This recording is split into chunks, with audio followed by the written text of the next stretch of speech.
అదరకొట్టే కారం రంగు రుచి ఆచి కారం పొడి.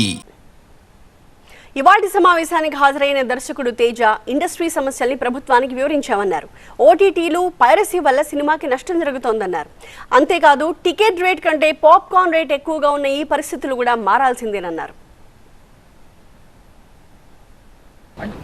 నేను అన్ని రంగాల్లో ఉన్నా కాబట్టి కథ రాసిన దగ్గర నుంచి థియేటర్ దాకా ఉన్నా కాబట్టి నా ఫీలింగ్ చెప్పా.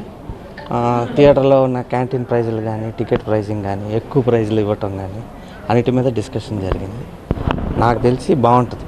నెక్స్ట్ వాళ్ళు గవర్నమెంట్ అన్నీ చెప్పాము, వాళ్ళు ఒక నిర్ణయానికి వచ్చి చెప్తారు. 2 ఏళ్ల క్రితం నుంచి నేను పోరాటం చేస్తున్నాను.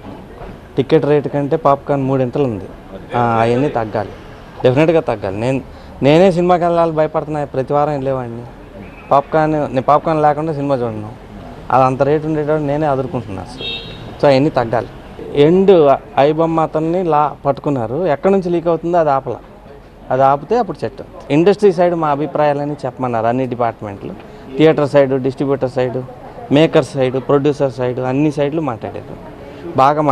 బాగా నాకు తెలిసి ఇప్పుడు ఈ గవర్నమెంట్ ఫెంటాస్టిక్ అయిన జీవో వస్తుంది.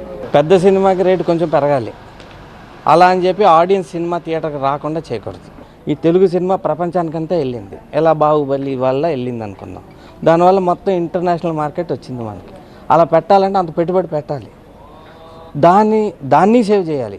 తెలుగు సినిమా ప్రపంచానికి వెళ్ళేంత బడ్జెట్ పెట్టగలిగే లెవెల్ అది సేవ్ చేయాలి, ఆడియన్స్ థియేటర్కి వచ్చేటట్టు చేయాలి. ఆ రెండు కర్ర ఎరగకూడదు, పాము చావకూడదు. సినిమా సూపర్ హిట్ అవ్వాలి, కలెక్షన్ రావాలి, పేదోడు సినిమా చూడగలగాలి. ఇవన్నీ ఆస్పెక్ట్స్ పెట్టుకుని రెడీ చేసాం. ఇది ఏంటంటే బేసిక్ ఇది గవర్నమెంట్ పద్ధతి కాదండి, అసలు గవర్నమెంట్ చేయాల్సిన వ్యాపారం కాదు, ఇది ప్రైవేట్ వ్యాపారం. దాంట్లో గవర్నమెంట్ కూడా కోఆపరేట్ చేస్తే దాన్ని కొంచెం కంట్రోల్ తేవచ్చు. అది we are very happy with the meeting with AP government.